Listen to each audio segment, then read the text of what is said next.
The sin of lust, pride, greed, envy, sloth, wrath, and gluttony. If you are a human being who isn't sleeping under a rock, you've likely heard at least one of these sins. Whether movies, whether anime, whether any other form of biblical information, you've heard about the 7 deadly sins. And we all have that one person in our daily lives that represents at least one of these sins. And the crazy art form that is professional wrestling isn't hiding from it. And in this video, we will be diving in to see which of the 7 wrestlers best represent the 7 deadly sins. And before we enter the video, welcome to the Escobar Show.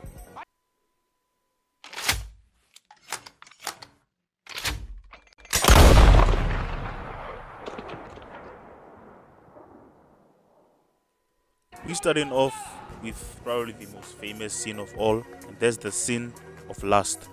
What is lust? Well, let me put my glasses on, and it says that lust is a strong and sexual desire for sexual pleasure. That's basically the most basic definition I can give for you.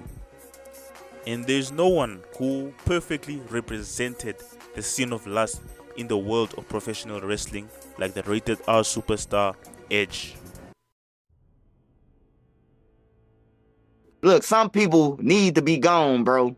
You know what I'm talking about? In order for shit to get better. And he one of them. Man, Shorty was the best. Something was wrong with him. That's not human, man. You're not regular, man. Nigga was the devil, man. That nigga was the devil, man. Real. There is no one, and I mean no one, in the world of pro wrestling who became a main eventer solely because of lust. Enter Edge. I mean, to be honest, when you think of Edge right now, I mean, he's a legend. You know, Cope. You know, he's there in AEW doing his thing with Christian. And, you know, a majority of everyone likes Edge, appreciates Edge, respects that he is a legend of professional wrestling. But back in the 2000s, there was no bigger punk, there was no bigger a-hole like Edge. This man stole someone's girlfriend in kayfabe and in reality. He would always enter the ring with that same girl, giving the most diabolical kiss every time they enter the ring. And to put a cherry on top, bruv, this guy would decide to actually have a live celebration in the ring. I beg your pardon? I beg your pardon? In front of everyone. Children watched him, bruh. And he would not even stop there. Like, he started dating Vicky Guerrero, cheated on her by making out with a wedding planner. He would even give this crazy pinfall. Yeah. And the reason why I picked Edge to be the GOAT of lust is that a correct way of saying it? It's because he actually became a star because of lust. Like, honorable mention goes to Vince McMahon, because I mean, yo man, I'm not gonna lie, Edge versus Vince McMahon when it comes to lust is probably Messi versus Ronaldo. But then there's still someone like Val Venus. The guy was an adult star, like that was his character. And then they still Kurt Angle with probably the craziest clip of all time. Booker, I want to have sex with your wife. Jesus is Lord! But all of these guys, I mean, like Kurt was already a star without the lust. Vince, I'm not gonna lie, I might actually pick Vince, I don't know. But Edge is the dawn of lust, bro. Like, no questions, bro. We enter the sin of envy. And what's the perfect description of envy? It's basically jealousy or having a problem with someone being successful. And I'm picking the greatest winged eagle champion of all time, Kevin Owens.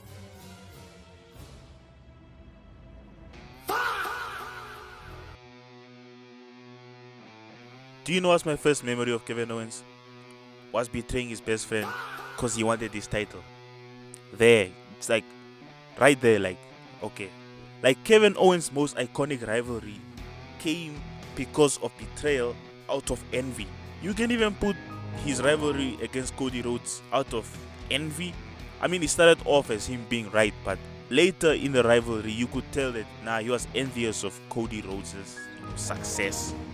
And the more I'm diving into this video, the more I'm thinking about it. There's someone else who should be Kevin Owens' tag team partner for the sin of envy. And there's none other than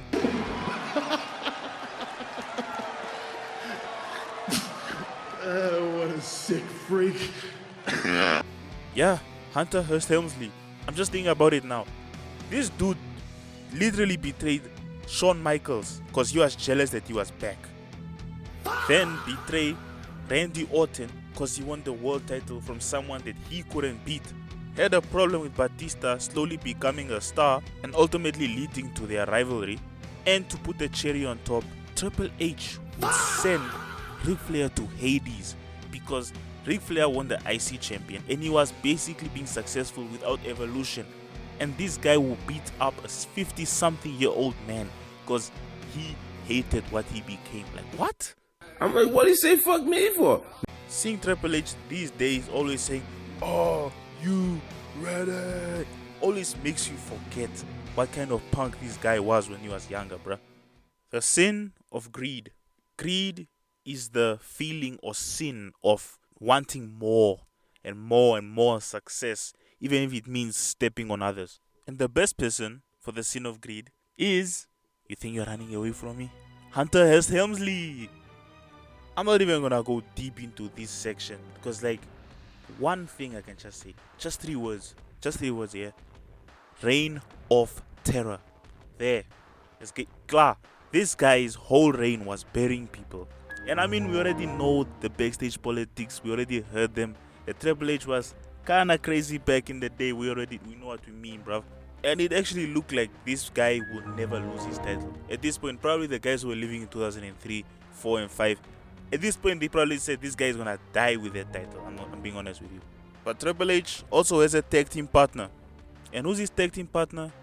One of them is his best friend, HBK, before he got born again, before he became a fellow brother in Christ like myself. He was a crazy individual. As British Bulldog, rest his soul. But 90s version of HBK was unhinged. He never wanted to lose his title. I mean, you can even ask Stone Cold. Right before WrestleMania 14, he didn't want to lose his title. He didn't. Until, I don't know, I think Undertaker threatened him or something. Like, HBK was unhinged. That's all I can say. This nigga was greedy, bruh. This nigga was greedy. And his other partner is also, rest his soul, Hulk Hogan. Like, yeah, man. Rest in peace, Hulk Hogan. You're like one of the GOATs, man. But like, he was also crazy back in the day. Like WCW, WWE. Like, he never wanted to lose. He literally outburied Triple H. Do you know how do you outbury Triple H, bruh? Yeah, but like, nah, man. Greedy. These guys were unhinged, man. Like, yeah. The sin of sloth. Well, what is sloth? Laziness. Laziness, bro. So if you are lazy, you represent sloth, basically. So who in WWE represented sloth? Who actually? Oh yeah, WWE as a whole in the 2010s. And you know why I say that? It's because man, look at the 2020s and look even the 2000s. WWE was locked in with storylines. I don't know why in the 2010s these guys decided not to lock in. Like, this is coming from someone who grew up in the 2010s, bro. I grew up in the 2010s, but I can call a spade a spade.